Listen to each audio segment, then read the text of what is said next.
Benvinguda, benvingut a aquesta lliçó número 6. Ja quasi estem acabant aquest curs. Aquest curs que ofereix 7 estratègies concretes perquè la teva vida s'ompli de felicitat i de pau i perquè al teu voltant hi hagi relacions harmòniques. Aquestes 7 estratègies que si tu les apliques, per exemple, a l'institut, a l'escola, a la universitat, a l'esplai, al lloc on tu, a la família, a qualsevol espai on tu participis, veuràs com transforma l'ambient, no?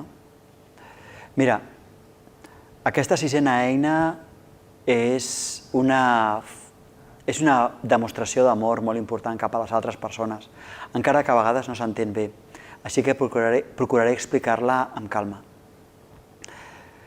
L'eina es podria resumir amb una sola frase, que seria renuncia a interferir en la vida dels altres. O també es podria explicar-se com respecta la llibertat de l'altre. No el vulguis salvar. I això què significa? Això significa que cada persona aprèn a partir dels errors. Per tant, els errors no són dolents. Mira, si tu no t'haguessis equivocat moltes vegades a l'hora d'escriure, ara no en sabries. Vas haver de fer molts palotes i moltes proves i moltes ratllotes amb un paper per aprendre a escriure. És a dir, sense errors no hi ha aprenentatge. Molt bé, no vulguis salvar a la gent que s'equivoca. La gent és lliure. Accepta que cada persona és responsable de la seva vida. Limita't a viure la teva vida i deixa que els altres visquin la seva.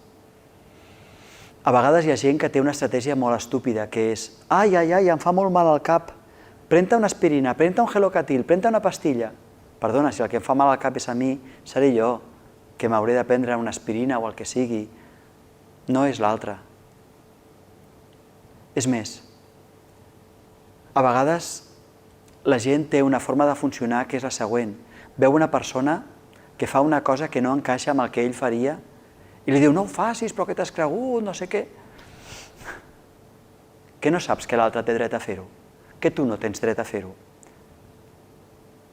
Que tu no pots vestir-te amb la roba que tu vols, doncs que l'altre es vesteixi amb la roba que vol.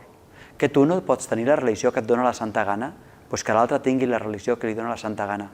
Ah, que tu no vols tenir cap religió? Doncs l'altre, si no la vol tenir, que no la tingui, si la vol tenir, que la tingui. Que és que la teva religió és millor que la seva, perquè la teva és la bona i la seva és l'equivocada. Deixa que l'altre s'equivoqui. Tu també t'equivoques en moltes coses. Que resulta que a tu t'agraden les patates fregides i no entens per què a l'altre no li agraden les patates fregides, deixa'l en pau. Que l'altre prefereix les llenties, que mengi llenties. Que a tu t'agraden els nois i a ella li agraden els nois i les noies, doncs que faci el que li doni la santa gana.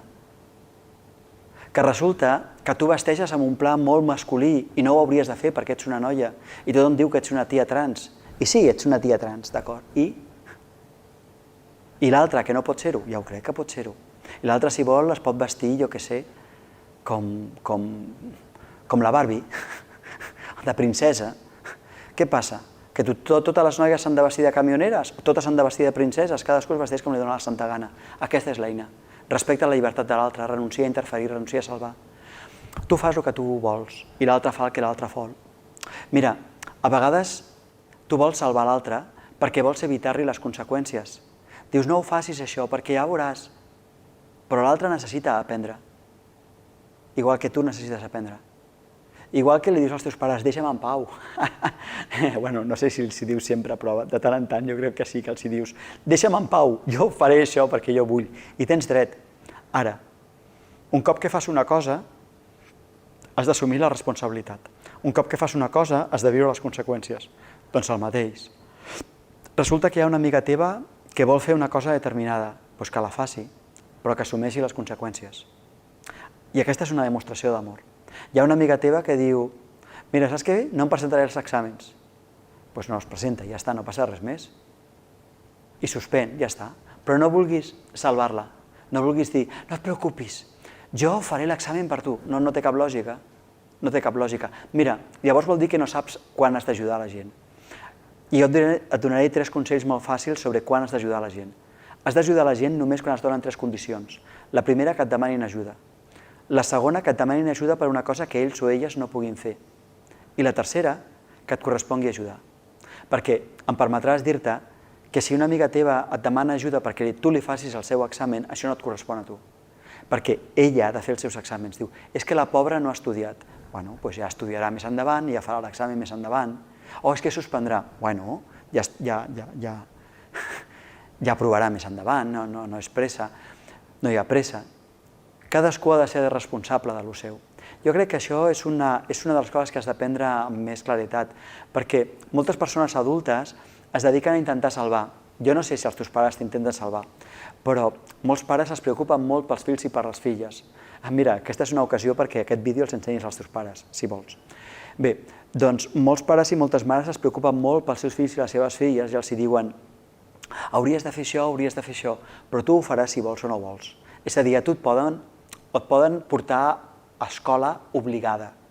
Et poden deixar a la porta del col·le i obligar-te a entrar a la classe, però no et poden obligar a estar atenta.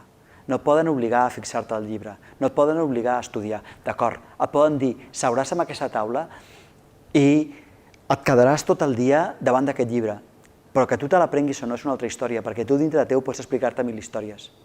Et poden lligar amb esparadrap a la cadira, però que tu t'estudiïs depèn de tu. I això els teus pares ho haurien d'acceptar. Ara, si no estudies, has de pagar les conseqüències. Em refereixo a que a vegades els pares volen salvar els seus fills i els eviten les conseqüències. I això és molt cruel. Però a vegades tu també voldràs fer el mateix. Hi ha una amiga teva que decideix beure molt i de cop i volta agafa una borratxera que es posa com una cuba. I llavors et demana per favor que menteixis. Jo crec que tu no tens cap obligació de mentir. Cadascú ha d'assumir les seves conseqüències. No em pots demanar que jo et salvi. I aquesta és una eina molt poderosa, perquè significa una gran llibertat. I deia abans que jo conec molts adults que això no ho han entès. I per tant el que intenten fer és salvar els altres. I aquest és un triangle que en psicologia està molt estudiat, un triangle en el qual una persona vol salvar una altra, i aquest se li denomina salvador. Però com que l'altra no vol ser salvada, llavors aquesta persona que volia salvar se sent víctima. Ah, Déu meu, a sobre que et vull salvar i no em fas cas, tant que he fet jo per tu, bla, bla, bla, bla, víctima. I llavors en què es converteix? En un perseguidor. És a dir, una persona que persegueix a la que volia salvar maltractant-la. Per què? Home, perquè no ha aplicat aquesta eina. Mira, i aquest vídeo també el podrien veure els profes. Si un nen no vol estudiar, doncs mira, tu no pots fer res, no pot estudiar, ara no el salvis. Que resulta que suspèn, doncs ja farà l'any que ve, ja repetirà l'any que ve. Però tu l'única cosa que pots dir és m'agradaria que estudiessis, carinyo, jo estic aquí per si vols. I si no vols, jo no puc forçar-te, jo t'ho posaré fàcil. Jo miraré que tinguis materials, que les coses siguin interessants, que les lliçons que fem tinguin pes, tinguin valor, valguin la pena, t'ensenyin coses, però que tu ho aprenguis o no ja depèn de tu. I això significa que jo he de respectar la llibertat dels altres, no salvar-los, no criticar-los, no judicar-los, no castigar-los. Ostres, el que he dit fa un moment, torno a dir-ho, no criticar-los, perquè cada vegada que critiques estàs dient que l'altre no té dret a ser lliure. Has vist quin pentinat porta? T'hi has fixat quina faldilla porta? Com és possible que aquest noi es vesteixi d'aquesta manera si sembla una noia?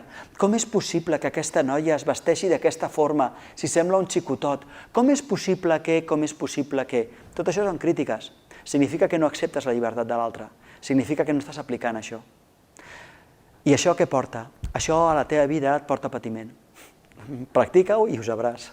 Critica, judica els altres. És a dir, nega't a respectar la seva llibertat.